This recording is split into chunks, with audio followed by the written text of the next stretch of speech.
Hi guys, Jomak ulit. And in this video, I will discuss the 4 signs na inaantay ko before the next bull run for cryptocurrencies.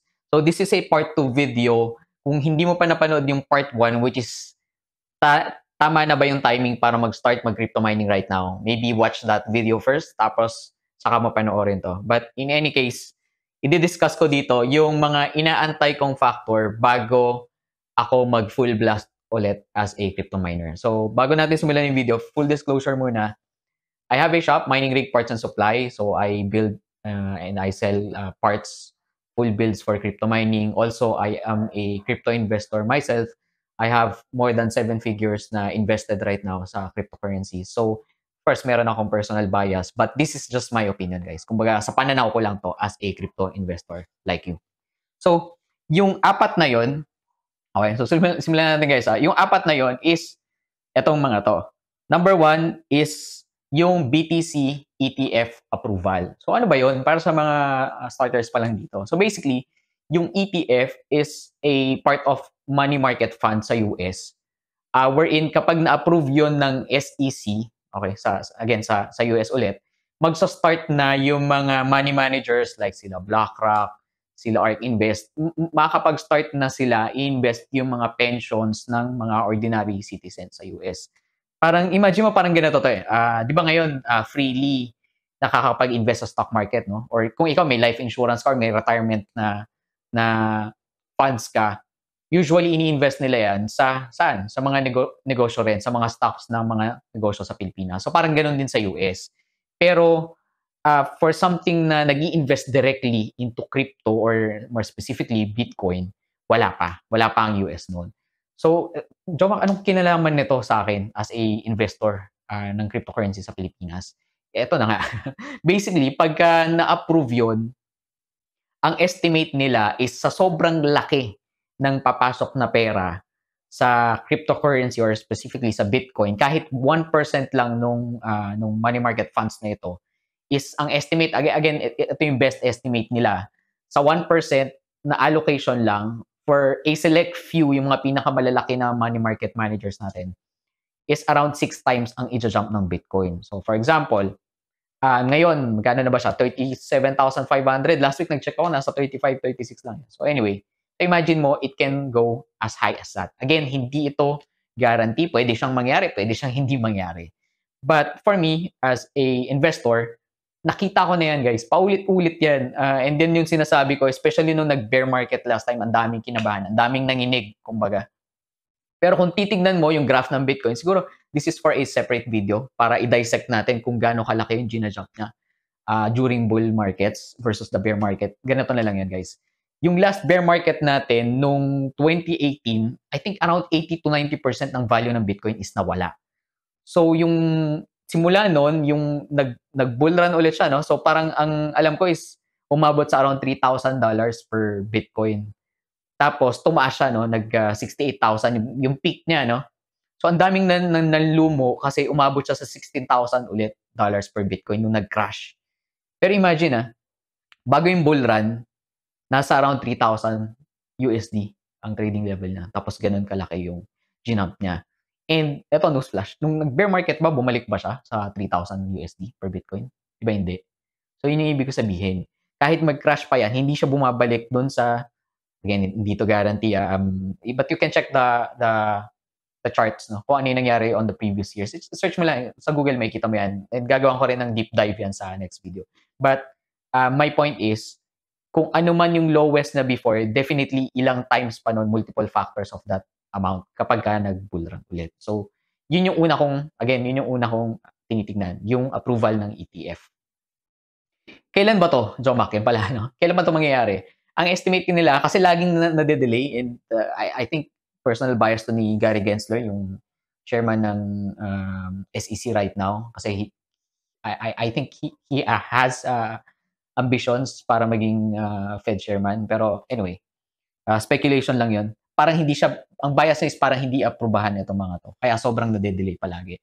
Ang next na malalaman natin is around January, first to second week ng January, kung may ma-approve ba or hindi. Ngayon, paano kung hindi siya na-approve? ganun talaga. Kumbaga parang hindi naman ibig sabihin na hindi siya na-approve, magka-crash na ulit yung cryptocurrencies. Hindi yan ganun, guys.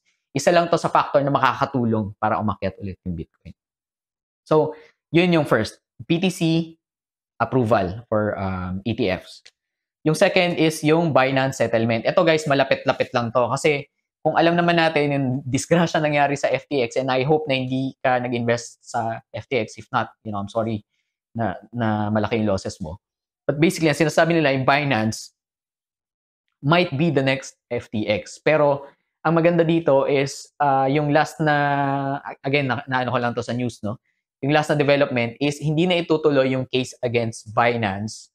Ano man yun, hindi ako masyado updated sa ganito eh. But basically, pinapag-fine lang sila ng US government para hindi na matuloy yung investigation. So that's a good good result for us, no? Kasi kumbaga parang hindi na associate yung mga exchanges na to into criminal or illegal activity. So good 'yun. Ang penalty is around 4 billion USD. Sobrang laki, $4 billion. Sa isang entity na kasing laki ng Binance, I think kaya-kaya nila itong bayaran. And binabantayan ko rin na sana mabayaran nila. And that's a plus point for crypto. Okay. Ang next na importante, kailangan natin abangan is yung BTC halving. Basically, ang ibig sabihin ng halving is, halving moment is bababa yung rewards for a specific coin. So, in this case, since sinabi na nga natin, BTC halving, Bitcoin halving siya. So, kung, example lang kung ang kita mo ngayon is 100 pesos sa pagmimina ng Bitcoin, come April 2024, April/May 2024, makakat yun in half. Pumakbat ganun. Parang Ethereum to. Parang nag-move sa EIP. Nakalimutan ko anong EIP yung tinatawag namin nun eh. But anyway, hindi siya ganun, guys. Kasi itong BTC halving na to, it has been happening since Bitcoin started. Okay, nasa code to ni Bitcoin na mangyayari to roughly around every 3 or 4 years. And ito yung nakakatuwa, guys. Actually, ito yung gusto kong part na to. Every time na nagkakaroon ng... on by mic ko? Yeah. Every time na nagkakaroon ng BTC halving, merong supply shock na nangyayari. And every time nangyayari to, it only takes a few months, okay, less than a year, para pumalo yung price ng Bitcoin. And ito maganda. Kung tumataas yung value ng Bitcoin, usually nahahatak na lahat ng altcoins. So it doesn't matter if you're mining BTC, if you're invested in BTC, of course sana, oo. Kahit Ethereum pa yan, kahit Solana pa yan, kahit Ripple man yan, kahit Cardano man yan. It doesn't matter kasi nahahatak lahat yun ni BTC. Paakyat. Bakit, Jomak? Kasi ganito yan. Ang Bitcoin is limited to, I think, 21 million coins lang, no? Through its lifetime. And every time na bumabagsak in half ang profit ng pagmimina ng Bitcoin, nagkakaroon ng supply shock. Ibig sabihin, maraming gustong bumili ng Bitcoin, especially you, kung ikaw hindi ka pa nagmimina, binibili mo lang, marami kang katulad na gustong magkaroon ng Bitcoin. Pero by that time, nangangalahati na lang ang supply. So imagine ganito, lahat tayo gustong tumira sa BGC. Kunwari lang, kunwari. Or kung saan man, no? BGC or Boracay, ganyan. Tapos imaginein mo yung BGC or yung Boracay, hatiin ko sa gitna. Tapos lahat ng tao, ipagsiksikan ko na doon sa gitna na yon. So kumukonti yung supply, di ba? And sobrang daming may gusto sa atin na lumipat doon or in this case, bumili ng Bitcoin, nagkakaroon ng bidding war. Diba? Nagkakaroon tayo ng competition kasi limited nga yung stock. Law of supply and demand, basically, yung ibig sabihin dito. Nangyayari to roughly 3 to 4 years, and after this, it is usually, actually ever since ever since nangyari to, it is followed by a bull run. So, kaya nag-aabang ako nun. Kasi, once nangyari to, magkakaroon ng supply shock. First, hindi mo mararamdaman yan kapag day in, day out or weekly. Pero, ako, it's one of the things that I am waiting for para mag-full blast sa mining. So, kung ikaw mag-enter ka na mining and wala kang magandang source of electricity, mahal ang kuryente mo, I suggest mag-antay ka na lang nun. Okay? So, mga nag-inquire sa akin kung pwede naman magpa-build ngayon, yun yung advice ko sa inyo. Wag muna, although that's good for me kasi kita yun ng business ko, pero ang suggestion ko, antayin nyo muna. Okay? Yung last is yung interest rate ng Feds. So, dito naman, alam naman natin, di ba, actually hindi, yung single biggest factor kung bakit nag-crash lahat ng stocks, real estate, 'di ba? Yung mga tech stocks, yung even cryptocurrencies is yung continuous hiking ng interest rate ng US, yung Federal Reserve nila. So, yung last factor na hinahanap ko is either mag-pause sila ng pag-hike ng interest rate or mag-quantitative easing ulit sila. Ibig sabihin, babaan ulit nila yung interest rate, dadami ulit ang supply ng pera sa merkado, especially with US, which is the largest market in the world, para yung mga tao, marami sila ulit free cash to invest into assets. And of course, tingin ko crypto is one of the easiest na assets to invest in. No? Hindi siya parang business na kaya marami kang kailangang permits, na mga regulations na kailangan mo sundin para mag-start. Hindi siya parang real estate na ang daming, kasi ako bumili ako recently ng real estate, marami rin kailangan ayusin, di ba? Hindi siya gold na kailangan mo i-secure physically, no? For crypto, napakabilis, no? Lightning speed. Kung gusto mo mag-invest ngayon, makakapag-invest ka agad. And by doing yung lowering ng interest rate, marami na naman money na mag-i-inflow sa cryptocurrencies. Actually, across all assets, pero especially with cryptocurrencies. Again, a quick recap, no?